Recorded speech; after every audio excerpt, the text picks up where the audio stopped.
पहला प्रश्न। भगवान, कोई 30 वर्ष पूर्व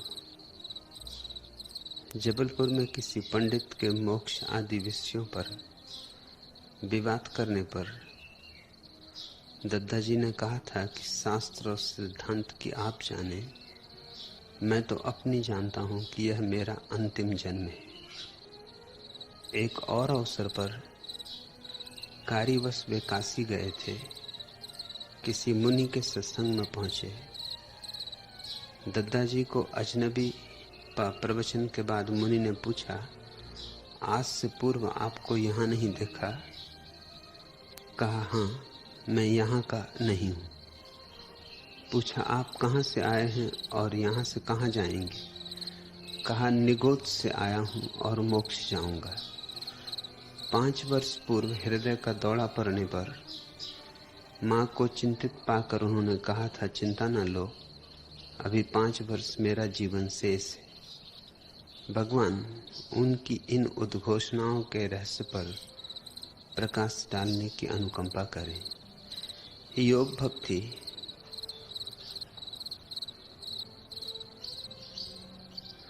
हम सभी यहाँ अजनबी हैं। यहाँ घर किसी का भी नहीं। सराय में टिके, लेकिन काफी देर से टिके। इससे भ्रांति होती है कि जैसे सराय हमारा घर है।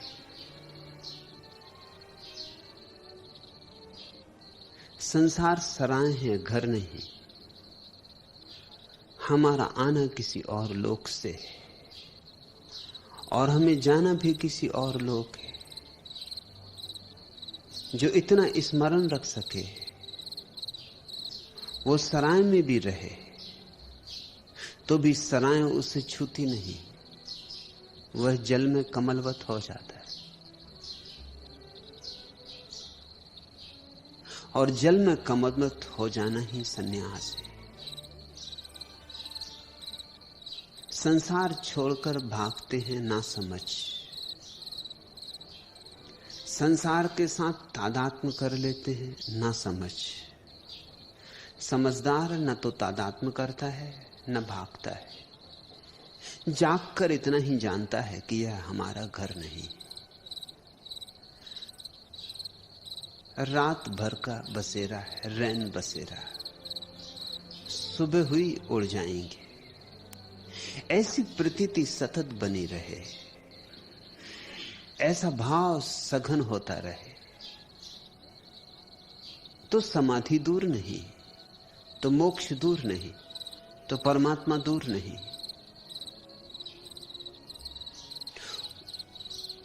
उन्होंने ठीक ही कहा था पूछे जाने पर मुनि के द्वारा कि मैं यहां का नहीं हूं। सीधे साधे शब्द हैं, दोहरा अर्थ हो सकता है। पहला अर्थ ही मुनि ने पकड़ा होगा, क्योंकि दूसरा अर्थ पकड़ सकते तो मुनि ही ना होते। दूसरा अर्थ पकड़ सकते तो मुनि होने की कोई जरूरत न थी। सोचा होगा इस गांव के नहीं, इसलिए पुनः पूछा कि कहां से आए हैं और कहां जाएंगे, अन्यथा पूछने की जरूरत न थी। पहले उत्तर में बात हो गई थी।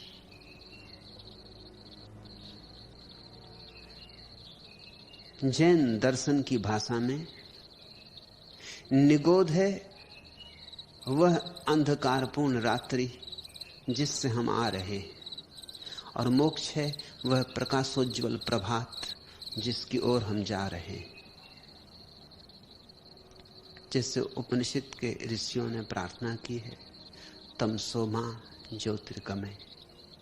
जिसे उन्होंने तमस कहा है उसे ही महावीर ने निगोध कहा है, और जिसे उन्होंने ज्योति कहा है, ज्योतिर्मय कहा है, उसे ही महावीर ने मोक्ष कहा है, परम मुक्ति कहा है। प्रकाश मोक्ष है, अंधकार बंधन है। अंधकार इसलिए बंधन है कि अंधकार में अहंकार निर्मित होता है। अंधकार बंधन है क्योंकि अंधकार में हम जो भी करते हैं गलत होता है। चाहते हैं दरवाजा मिले, दीवार मिलती है। राह खोजते हैं, टकराते हैं। जिनको प्रेम भी देना चाहते हैं उनसे भी कलह ही होती है। प्रेम कहां? पुण्य करने जाते हैं, पाप होता है। देखते हो, कोई पुण्य के लिए मंदिर बनाता है तो भी मंदिर पे तख्ती लगा देता अपने नाम की।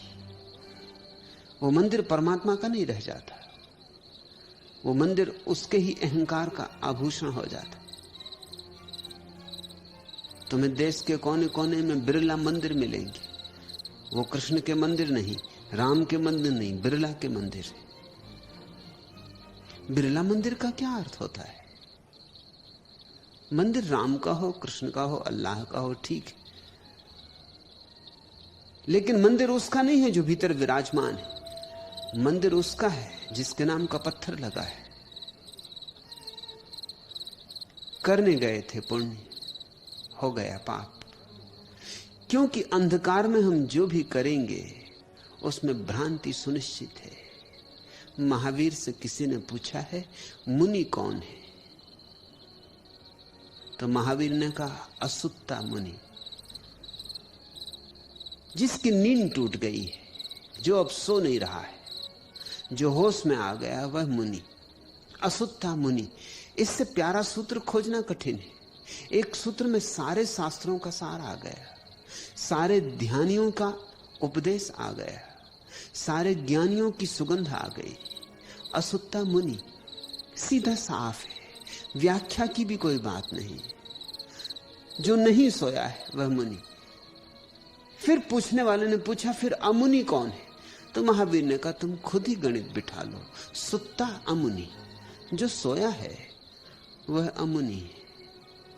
महावीर ने नहीं कहा कि जो नग्न होकर घर द्वार छोड़कर जंगल चला गया वह मुनि। महावीर ने कहा, जिसने नींद छोड़ दी।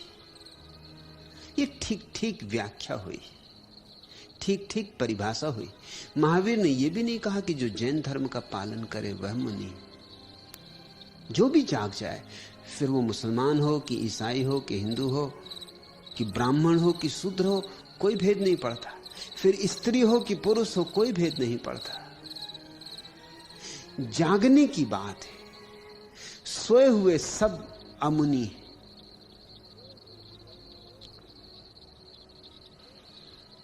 कोई सोए सोए भाग भी सकता है। तुमने कई बार सोने में भी अपने को भागते देखा होगा, नींद में भी अक्सर देखा होगा। लेकिन नींद में भागा हुआ आदमी कहीं भाग पाता है? जाएगा कहां?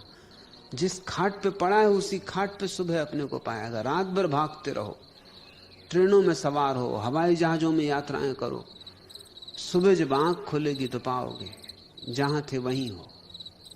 नींद में भागने से भी कोई कहीं पहुंचता नहीं। और मजा ऐसा है कि जागने वाले को इंच भर भी चलना नहीं होता और पहुंच जाता है। क्योंकि जो जागा उसने जाना कि जागने में ही परमात्मा है। जागते ही मैं परमात्मा हूं, सोते ही मैं अहंकार हूं, जागते ही मैं आत्मा हूं। मुनि समझे नहीं होंगे, मुनियों की बहुत समझ होती नहीं। मैंने बहुत मुनियों को देखा है। मुनि और समझदार, ये दोनों बातें एक साथ मिलती नहीं।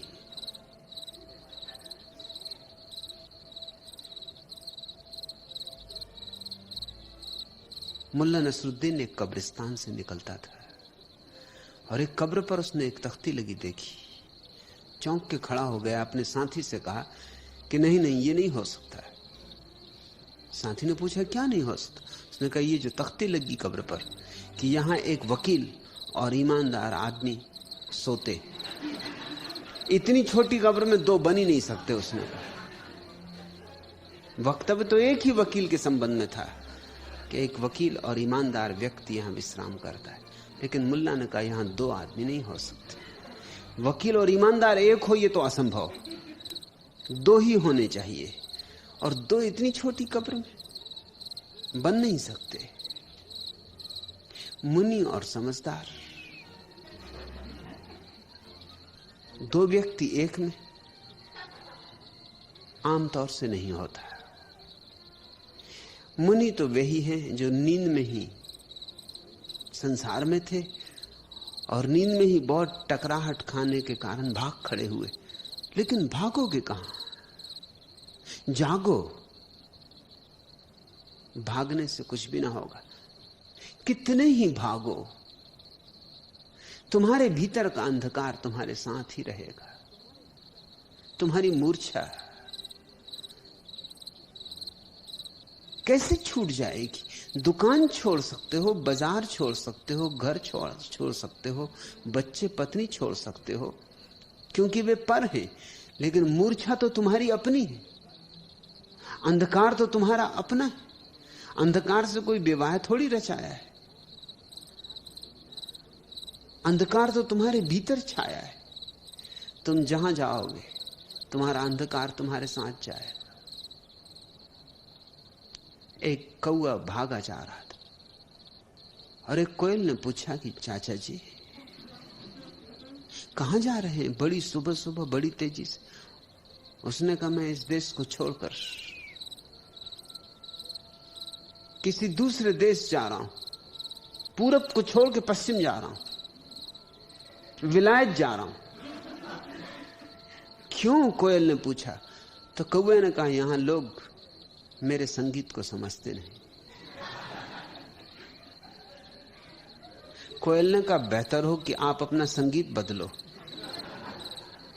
पश्चिम में भी कोई नहीं समझेगा, कहीं भी कोई नहीं समझेगा।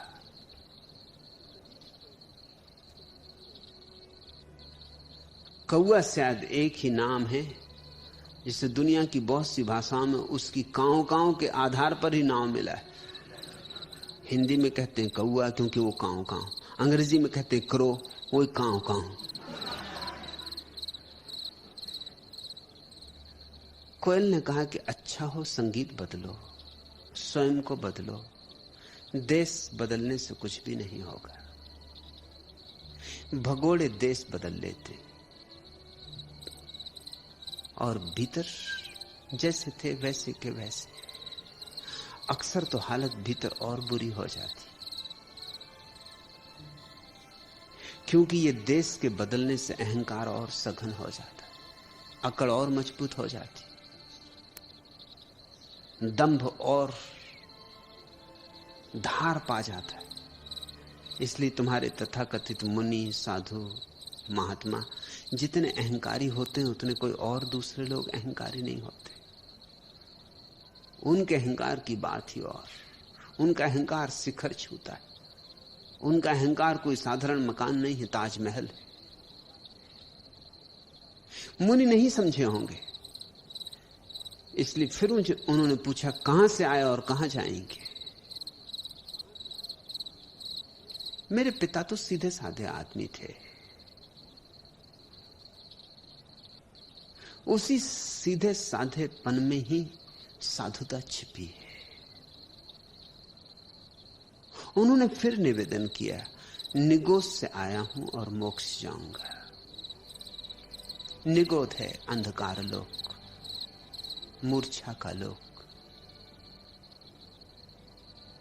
निद्रा का लोक, जहां हमें अपनी भी खबर नहीं, जहां अंधेरा ऐसा घना है कि हाथ को हाथ न सूझे, अमावस की रात जहां आत्मा पर छाई है। चांद तारे तो दूर, सूरज तो दूर, एक टिमटिमाती बत्ती भी नहीं जलती, एक टिमटिमाती मोमबत्ती भी उपलब्ध नहीं। उस अवस्था का नाम पारिभाषिक जैन दर्शन में निगोद है। और मोक्ष का अर्थ है जहां सब प्रकाशित हो गया, सुबह हो गई, सूरज निकल आया, भीतर का सूरज, भीतर की सुबह। और जैसे ही भीतर का प्रकाश प्रकट होना शुरू होता है, अहंकार ऐसे गल जाता है जैसे बर्फ का टुकड़ा सुबह के सूरज को देख के गल जाए। अहंकार ऐसे वाष्पीभूत हो जाता है जैसे सुबह के सूरज में वृक्षों के पत्तों पर चमकती हुई ओस की बूंदें तिरोहित हो जाती,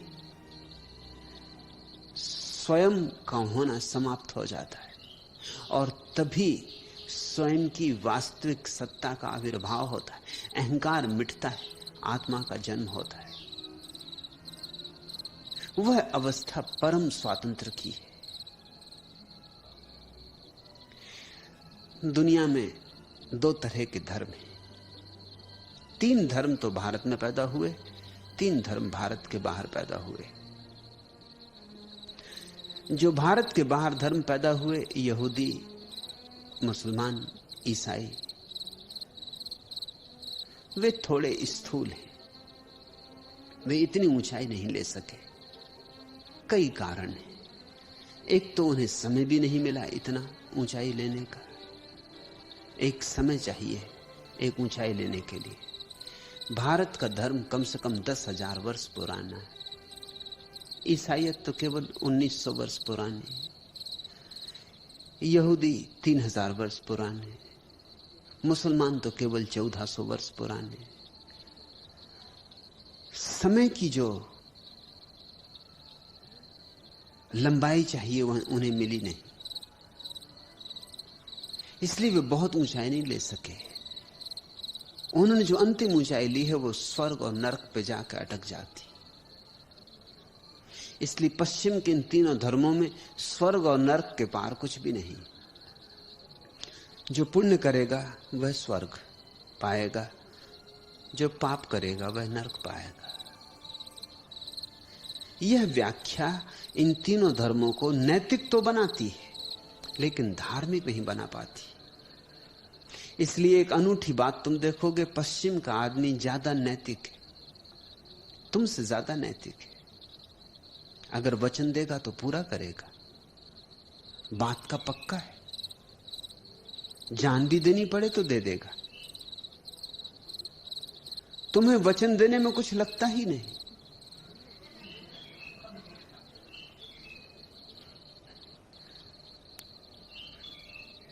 तुम कहो कि 5 बजे आ जाऊंगा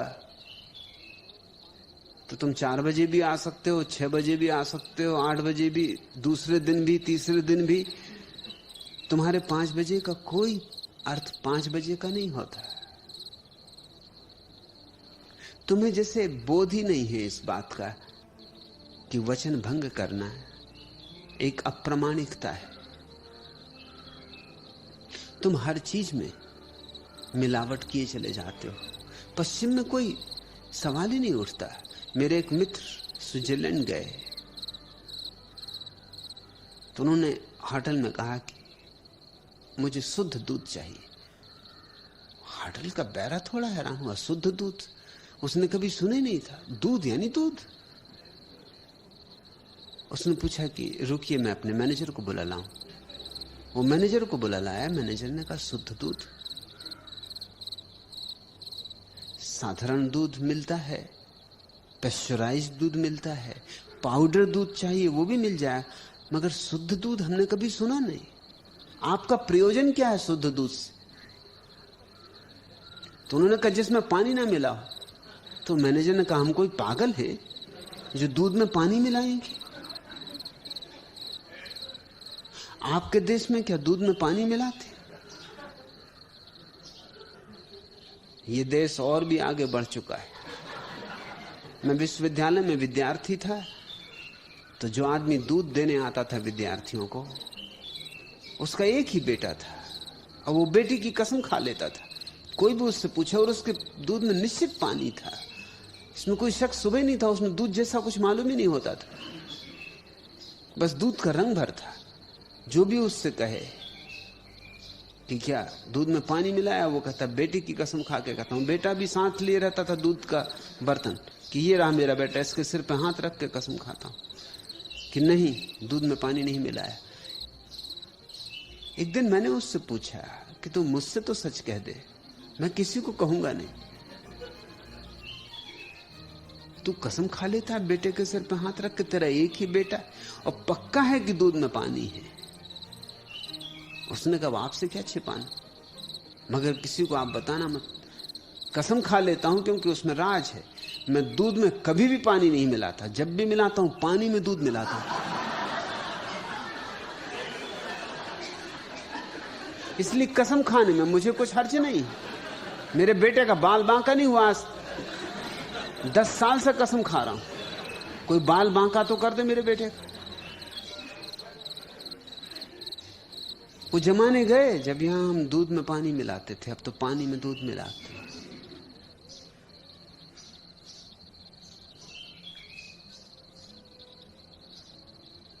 पश्चिम ज्यादा नैतिक है और उसका कारण है कि धर्म पश्चिम में नीति का पर्यायवाची है, लेकिन ऊंचाई नहीं ले सका। भारत अकेला देश है जिसके तीनों धर्म, हिंदू, जैन, बौद्ध, मोक्ष की बात करते। ये स्वर्ग और नरक से ऊपर की बात है। स्वर्ग और नरक में तो द्वंद्व शेष है, अभी द्वैत समाप्त नहीं हुआ। अभी पाप पुण्य, अभी कृत्य की दुनिया चल रही है, अभी साक्षी का भाव नहीं जगा। अभी मैं करने वाला हूं ये भ्रांति बनी है। पापी को भ्रांति होती है कि मैंने पाप किया, पुण्यात्मा को भ्रांति होती है कि मैंने पुण्य किया। असाधु समझता है मैं असाधु हूं, साधु समझता है मैं साधु हूं, लेकिन दोनों समझते हैं कि मैं कुछ हूं। अभी नेति नेति का जन्म नहीं हुआ, न यह न वह, न मैं शुभ हूं न अशुभ, न देह न मन।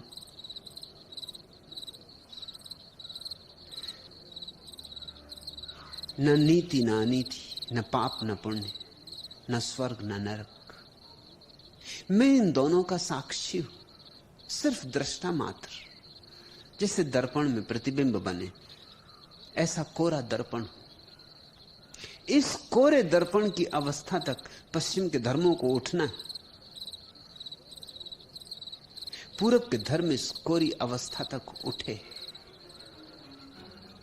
इसका लाभ भी था, इसकी हानि भी थी।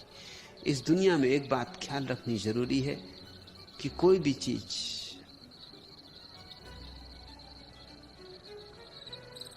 अगर लाभ लाती हो तो अपने साथ ही हानियां भी लाती है। यह हम पर निर्भर होता है कि हम हानियों को ना चुनें, लाभ को चुन लें। और कोई भी चीज जो हानि लाती है अपने साथ लाभ भी लाती है। यह हम पर निर्भर होता है कि हम लाभ को चुन लें, हानियों को ना चुनें। यहां जहर को समझदार औषधि बना लेते हैं और यहां नासमझ औषधि को भी जहर बना लेते। तुमने देखा होगा शराबबंदी हो जाती तो लोग कमला टानिक पीने लगते। औषधि को भी जहर बनाने की होशियारियां हैं।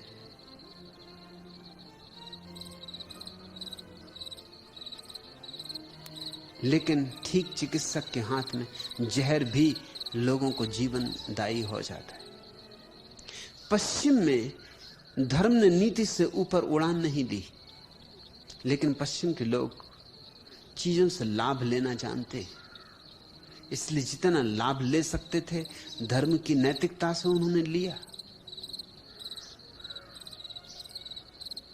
पूरब ने बड़ी ऊंचाई ली, धर्म से बहुत ऊपर हम गए। साधारण तथाकथित नरक और स्वर्ग का धर्म हमने बहुत पीछे छोड़ दिया। हमने मोक्ष पर उड़ान भरी, हमने साक्षी भाव का अनुभव किया, लेकिन बजाय इसके कि हम लाभ लेते हम हानि से भर गए। क्यों? हमारी बेईमानी को एक तरकीब मिल गई। मोक्ष का अर्थ होता है न पाप सही है न पुण्य सही, दोनों माया। और जब दोनों ही माया तो हमने सोचा फिर दिल भर के पाप ही कर लो, है तो है ही नहीं, सब माया ही है, तो फिर डर क्या। हमने जाना कि स्वर्ग और नरक दोनों मानसिक अवस्थाएं, हम दोनों के पार हैं। जब हम दोनों के पार हैं तो फिर क्या चिंता है, फिर जी भर के जो करना हो करो, जैसा करना हो वैसा करो। ये तो सब स्वप्नवत है। चोरी करो तो स्वप्न है, दान करो तो स्वप्न है। जब दोनों ही स्वप्न हैं तो चोरी ही क्यों ना करो, हमने सोचा। फिर दान की झंझट में क्यों पड़ो। जो गलत था, हम ऊंचे उड़े। हमारे महावीर, हमारे बुद्ध, हमारे कृष्ण अपने पंख आकाश की आखिरी ऊंचाइयों तक फैलाए, लेकिन हम बहुत नीचे गिरे। ये एक साथ घटना घटी। सबसे ऊंचे पुरुष हमने पैदा किए और सबसे नीचा समाज हमने पैदा किया, और कारण था हमारी चालबाजी। ये भी सोच लेने जैसा है। 10,000 साल पुराना धर्म था, इसलिए इतनी ऊंचाई ले सका, लेकिन 10,000 साल में लोग बेईमान भी हो जाते। जितना बूढ़ा आदमी होता उतना बेईमान हो जाता। छोटे बच्चे को धोखा देना आसान, बेईमान बूढ़े को धोखा देना बहुत कठिन। अनुभवी हो जाता है, वो खुद ही काफी धोखे खा चुका और दे चुका, तुम उसे क्या धोखा दोगे। बूढ़े व्यक्ति धीरे धीरे ज्यादा बेईमान हो जाते, बच्चे सरल होते। इसलिए नई सभ्यताओं में एक तरह की सरलता होती, पुरानी सभ्यताओं में एक तरह की चालबाजी आ जाती, पाखंड आ जाता है। ये प्रत्येक वस्तु के दो पहलू हैं। ये हम पर निर्भर होता है हम क्या चुने। 10,000 साल में हमने ऊंचाइयां से ऊंचाइयां छुई, चाहे तो हम वे गौरी शंकर छुए, और 10,000 साल में हमने जीवन के सब कड़वे मीठे अनुभव भी लिए। हमने बेईमानी की गर्त भी छुई, हम चाहें तो वहां जिए। मोक्ष का अर्थ होता है जहां सारे कर्मों के पार चेतना अपने को अनुभव करती। जब तक कर्म है तब तक बंधन है। पाप करोगे दुख पाओगे, पुण्य करोगे सुख पाओगे। जिससे कोई नीम के बीज बोएगा तो नीम के फल काटेगा, और कोई आम बोएगा तो आम की मिठास का अनुभव करेगा। बस ऐसे ही सीधा साफ गणित है। लेकिन हमारे भीतर कोई है जो न तो कड़वापन अनुभव करता और न मिठास, जो दोनों के पार है, जो दोनों को देखता है, जो देखता है कि जीभ पर कड़वाहट का अनुभव हो रहा, जीभ पर मिठास का अनुभव हो रहा, लेकिन मैं तो अलग हूं, मैं तो साक्षी हूं। इस साक्षी में स्थिर हो जाना समाधि, इस साक्षी के परिपूर्ण अनुभव को उपलब्ध हो जाना मोक्ष। निगोध है अंधकार, मोक्ष है प्रकाश। निगोध है तादात्म्य, मोक्ष है साक्षी भाव। उत्तर उन्होंने ठीक दिया था कि निगोध से आया हूं और मोक्ष जाऊंगा। और यह भी उन्होंने ठीक कहा था किसी पंडित को कि मैं तो अपनी जानता हूं कि मेरा अंतिम जन्म है। ध्यान की कुछ सीढ़ियां चढ़ो और तुम भी जान सकोगे कि ये तुम्हारा अंतिम जन्म है। इसमें कुछ बहुत अड़चन नहीं है, बस ध्यान का थोड़ा सा स्वाद लगे। और ध्यान की तरफ उनकी यात्रा चल रही थी सतत। सब करते हुए भी ध्यान उनके जीवन का केंद्र था। ध्यान के लिए समय वे वर्षों से निकाल रहे थे। सारा काम भी चलता रहा, घर द्वार भी छोड़ा नहीं, और धीरे धीरे भीतर एक शांति, एक गहराई, एक आनंद भी उमगने लगा। भीतर फूल भी खिलने लगे। ध्यान की अगर तुम्हें थोड़ी भी प्रतीति होगी तो तुम भी कह सकोगे ये मेरा अंतिम जन्म है। क्यों? क्योंकि जन्म होता है कर्ता का,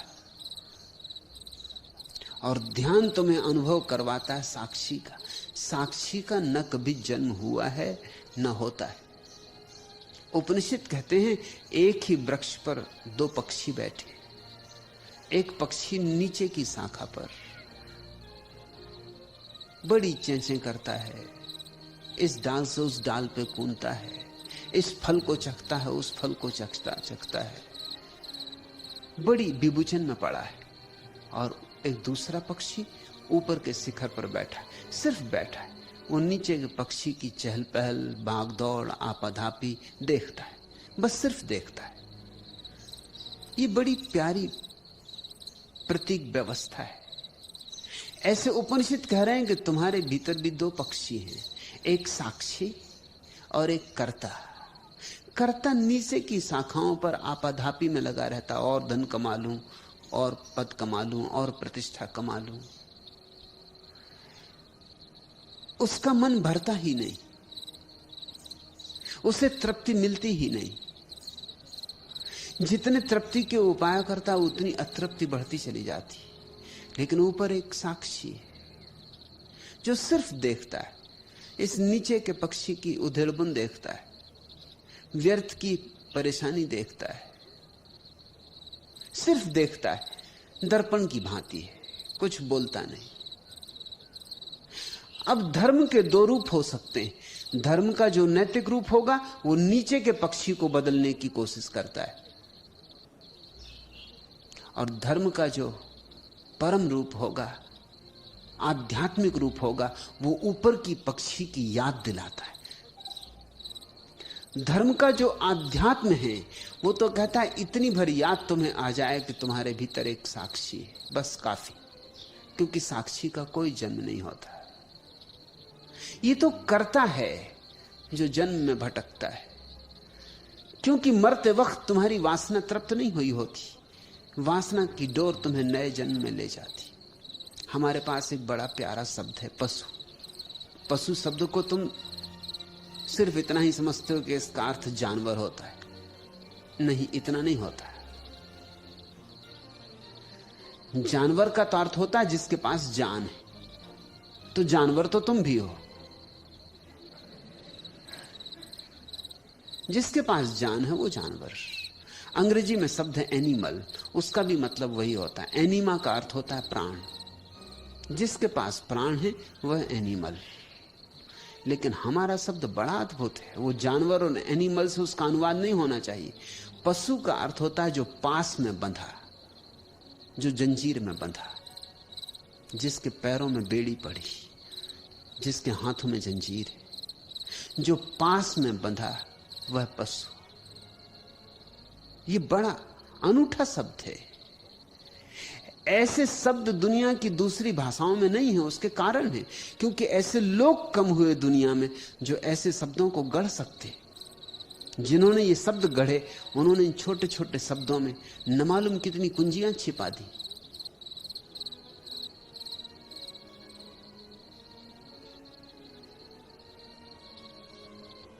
ये जो तुम्हारा पशु है ये किन जंजीरों में बंधा है? कोई दिखाई पड़ने वाली जंजीरें तो नहीं, अदृश्य जंजीरें हैं वासना की, आकांक्षा की। यह मिल जाए, वह मिल जाए, 24 घंटे कुछ मिल जाए। मरते वक्त भी तुम मिलने की आकांक्षा से ही भरे हुए मरते हो। और जो तुम्हारे मिलने की आकांक्षा, पाने की आकांक्षा है, वही तुम्हारे नए जन्म का कारण बन जाती। वही पास तुम्हें नए गर्भ में खींच ले जाता है। नहीं तो नए गर्भ की कोई संभावना नहीं। द्वार ही टूट गया, राह ही मिट गई। जिसने ध्यान का अनुभव किया वह कह सकता है यह मेरा अंतिम जन्म है। इसमें कोई अहंकार नहीं है, इसमें सिर्फ तथ्य का निवेदन है कि मैंने अपने साक्षी रूप को देखना शुरू कर दिया है। साक्षी तो पशु नहीं, साक्षी परमात्मा है। साक्षी पर तो कोई वासना नहीं है। साक्षी तो परम तृप्त है, जैसा है वैसा ही तृप्त है। जहां है वहीं तृप्त है। कहीं और नहीं होना है, कहीं और नहीं जाना है, कुछ और नहीं पाना है। साक्षी तो परितोष का नाम है, परम संतोष का नाम है, आत्यंतिक तुष्टि का नाम है। जिसको ऐसी झलक मिलने लगी वो कह सकता है ये मेरा अंतिम जन्म है। लेकिन पंडित विवादों में पड़े रहते हैं, वो इसी फिक्र में लगे रहते हैं कि अगला जन्म होगा, क्यों होगा, कैसे होगा, होता भी है कि नहीं होता।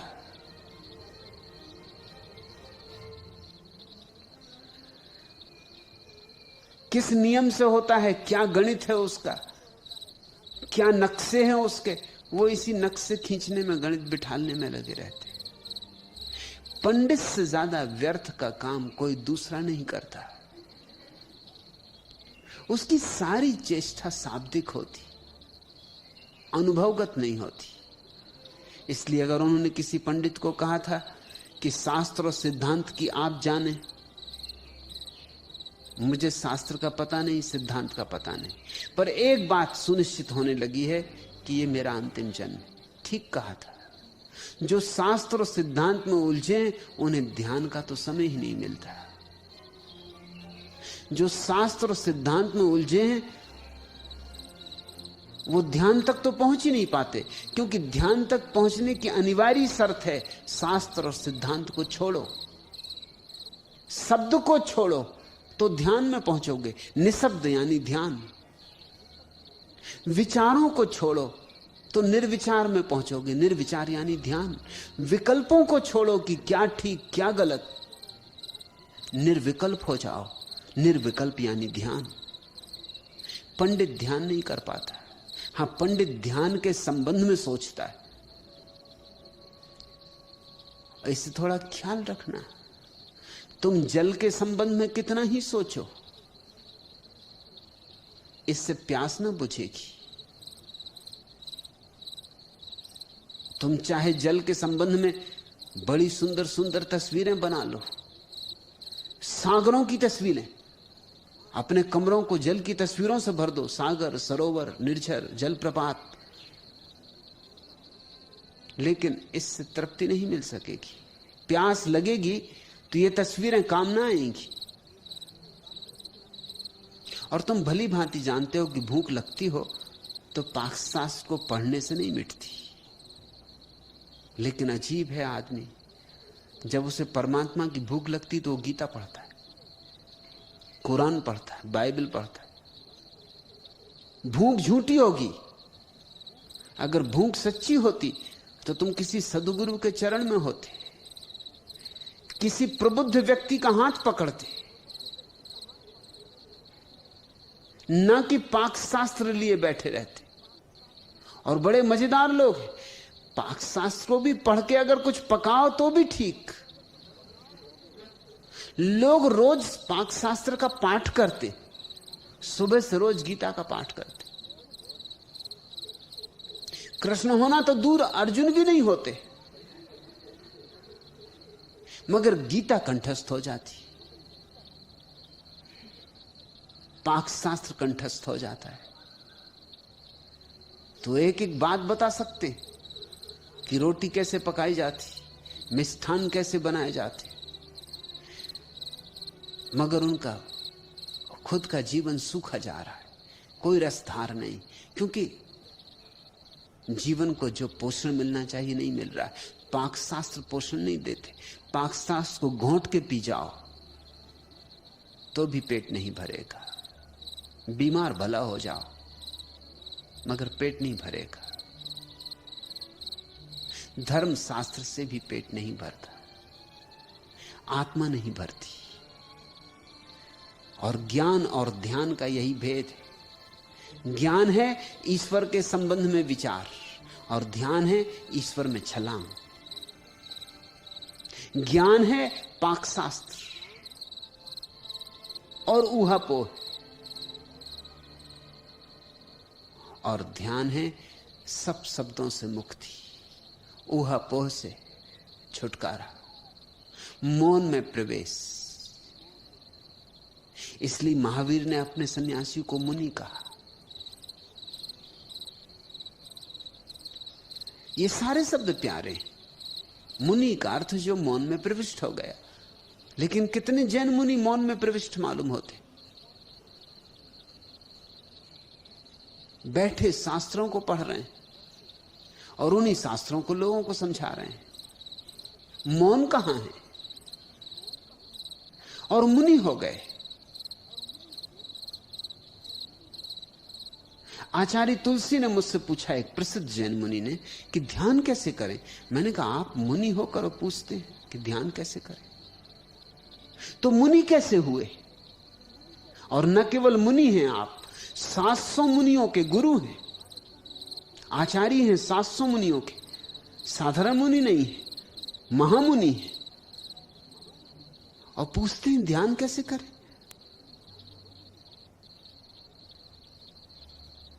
ध्यान नहीं किया तो मुनि कैसे हुए? लेकिन हम शब्द का अर्थ भी भूल गए। सीधा साधा अर्थ है मौन।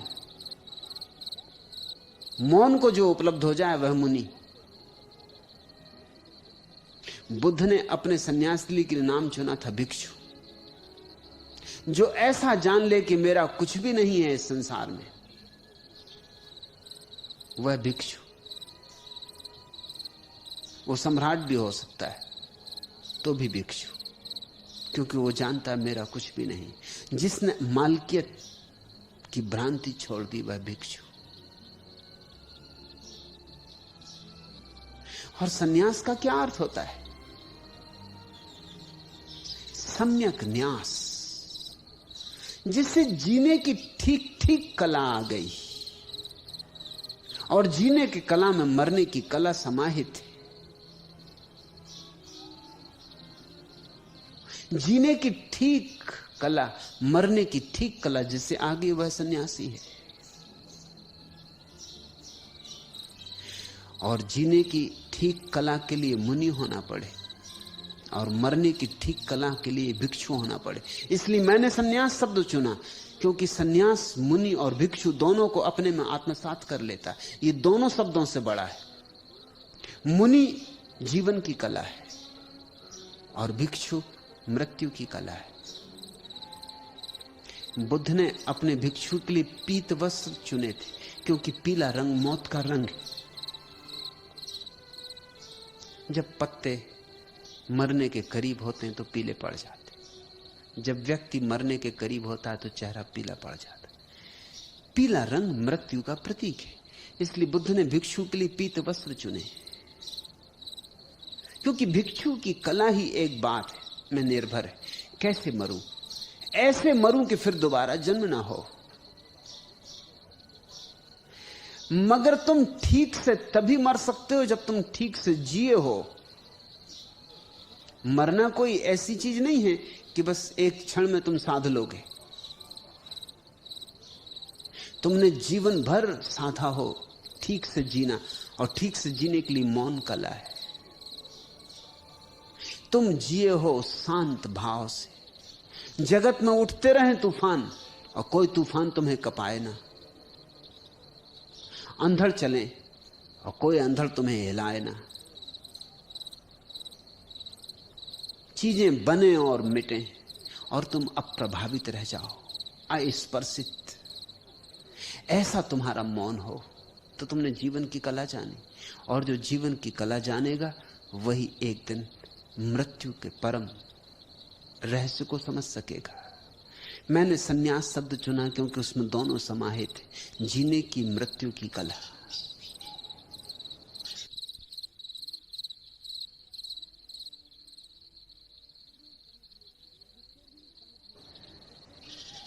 जिसे भी समझ में आ गया मौन का थोड़ा सा स्वाद, वह कह सकता है कि अब मेरा दोबारा जन्म नहीं होगा। सच तो यह है, वो कह सकता है मेरा कभी जन्म हुआ ही नहीं। ज़ेन फकीर जापान में कहते हैं कि बुद्ध का ना तो कभी जन्म हुआ और ना वो कभी मरे।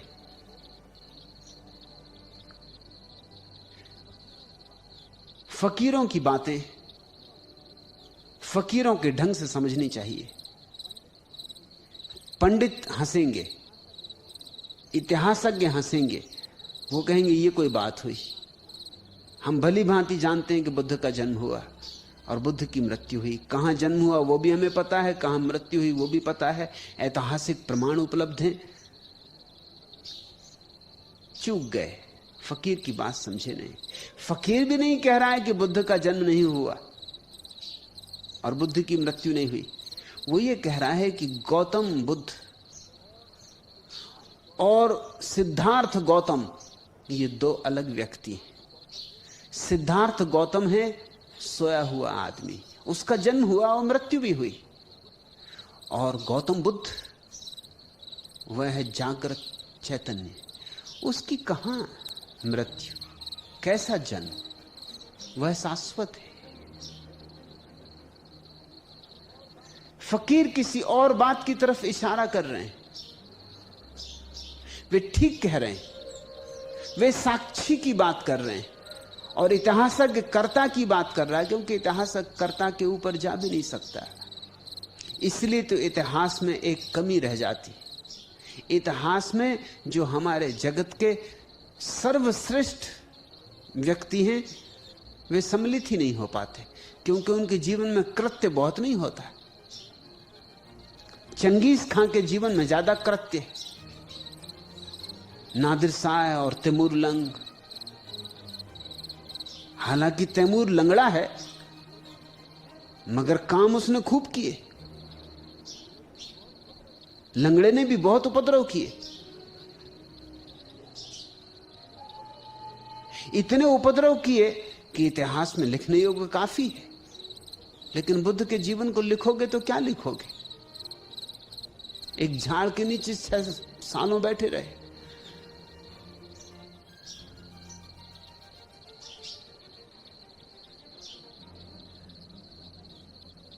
ज्यादा लिखने को कुछ है नहीं। और जो घटा वो भीतर घटा, उसका बाहर कोई प्रमाण नहीं।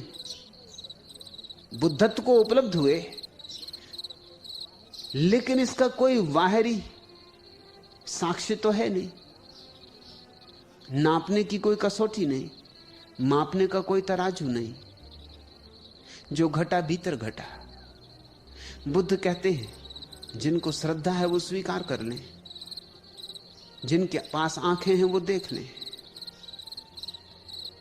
जिनके पास आंखें नहीं हैं उन्हें दिखाई नहीं पड़ेगा, और अधिक के पास आंखें नहीं हैं, या हैं भी तो उन्होंने उन पर पट्टियां बांध रखी। अधिक के पास कान नहीं और हैं भी तो उन्होंने उनको बिल्कुल बंद कर रखा है। और अधिक के पास हृदय नहीं है, और अगर हैं भी तो हृदय से वो सुनते नहीं, हृदय से गुनते नहीं। खोपड़ी में ही उनका सारा जीवन नियोजित हो गया है। तो बुद्ध के जीवन में क्या लिखो? महावीर की जीवन की कथा लिखनी हो तो क्या लिखो? बड़ी कठिनाई है। उपन्यासकार कहते हैं कि अच्छे आदमी की जिंदगी पर उपन्यास नहीं लिखा जा सकता, कुछ होते नहीं लिखने योग्य। चोरी हो, डकैती हो, शराबी हो, हत्यारा हो, वैश्यागामी हो तो कुछ उपन्यास बनता, कुछ कहानी बनती। अब अगर बुद्ध की कहानी लिखो तो क्या लिखोगे? बुद्ध पैदा हुए, एक क्षण में हो जाएगी बात, फिर बड़े हुए, फिर एक दिन घर छोड़ा, तो घर छोड़ने की बात लिख सकते हो। अगर बुद्ध पे कोई फिल्म बनाई जाए तो 5 मिनट से ज्यादा की नहीं हो सकती।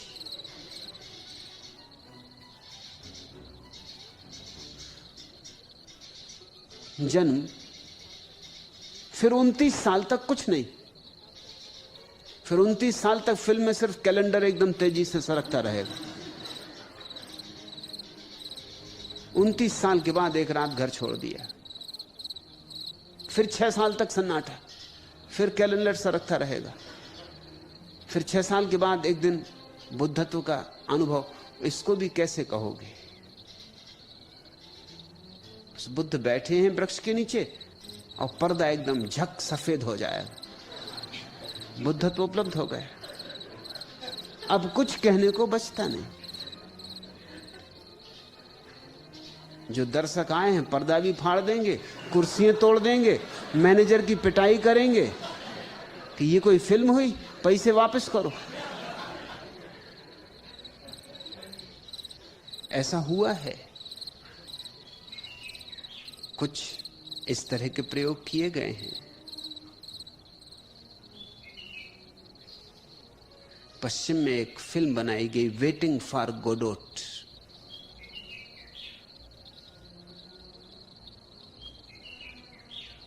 एक बहुत अद्भुत विचारक सैमुअल बेकेट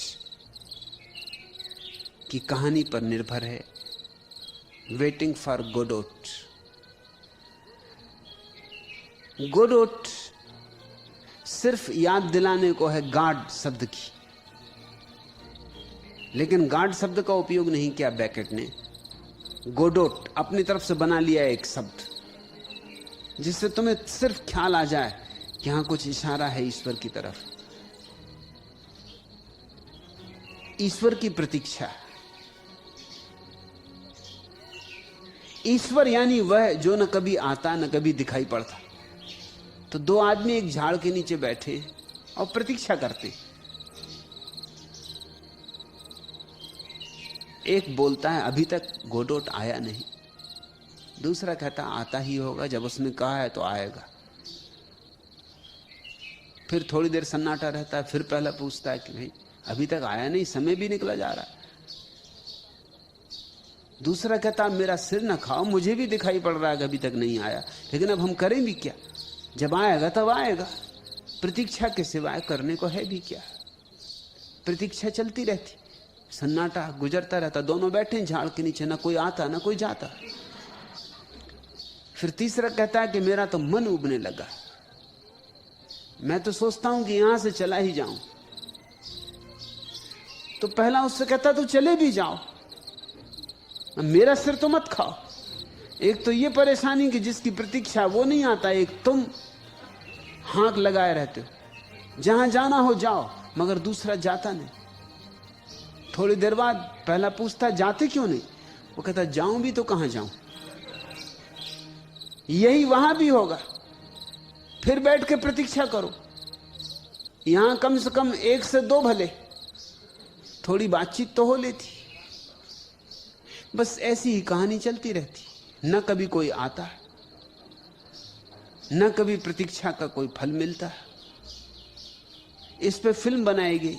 अब फिल्म कितनी बड़ी होगी, 7 मिनट में खत्म हो जाती। जहां जहां फिल्म दिखाई गई वहीं वहीं दंगा हुआ, पर्दे फाड़ दिए गए, कुर्सियां तोड़ दी गई, लोगों ने थिएटर जला दिए और कहा कि पैसे वापस चाहिए। कोई मजाक है, ये कोई फिल्म है। मगर बेकेट कहता था यही जिंदगी है, जिंदगी भर तुम करते क्या हो, बस प्रतीक्षा। न कोई कभी आता, न कभी कुछ होता, न कभी कोई द्वार खटखटाता। कभी कभी द्वार खोल के देखते हो, पाते हो हवा थी, झोंका दे गई। कभी द्वार खोल के देखते हो, पता चलता है मेघ गरज रहे हैं। कभी द्वार खोल के देखते हो, पत्ता सूखा खड़खड़ा रहा है द्वार पर। न कोई कभी आता, न कभी कोई जाता, बस जिंदगी ऐसी खाली। मगर कम से कम ये बातचीत तो है कि दो एक दूसरे से पूछ रहे हैं, कम से कम 1 से 2 तो हैं। बुद्ध को जब ज्ञान फलित होता है 6 वर्षों के बाद, तब वो बिल्कुल नितांत अकेले, वहां 2 भी नहीं, न कोई पूछने को न कोई उत्तर देने को। ये घटना अलिखित रह जाएगी। इस घटना को कोई इतिहास अपने में समाविष्ट नहीं कर सकेगा, कोई उपाय नहीं। इसलिए जितना बड़ा बुद्धत्व उतना ही इतिहास के बाहर। कृत्य का इतिहास होता है, साक्षी का कोई इतिहास नहीं। इसलिए इस दुनिया में जो परम बुद्ध हुए हैं वे इतिहास के बाहर ही जिए हैं और समाप्त हो गए हैं। इतिहास तो उल्टे सीधे लोगों का होता है, जिनकी खोपड़ियां खराब हैं। वो काफी शोरगुल मचाते, काफी उपद्रव खड़े करते। वो इतना उपद्रव खड़े करते हैं कि तुम्हें उनका इतिहास लिखना ही पड़ेगा। अखबारों में भी तुम बुद्धों की खबर नहीं पढ़ पाते, उपद्रवियों की खबर पढ़ते हो।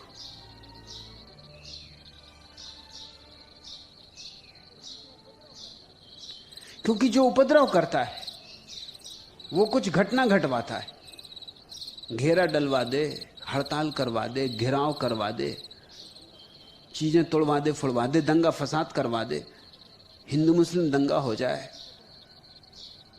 कुछ उपद्रव करवा दे तो इतिहास में रेखाएं खींचती। जो साक्षी हो जाता है कृत्य के बाहर हो जाता है। लेकिन एक बात उसे साफ हो जाती कि अब कोई जन्म नहीं, क्योंकि जन्म तो कृत्य की भूमिका के लिए, करने की जब तक कुछ आकांक्षा है तब तक जन्म, करने की जब कोई भी आकांक्षा नहीं है तो जन्म समाप्त हुआ। इसलिए जो व्यक्ति बुद्धत्व को उपलब्ध हो जाता है फिर दोबारा जन्म नहीं ले पाता, उसका दोबारा जन्म नहीं होता। और बुद्ध जो भी करते हैं वो कृत्य नहीं है। बुद्ध 40-42 साल जिंदा रहे बुद्धत्व के बाद, लेकिन अब उन्होंने जो किया वो कृत्य नहीं है।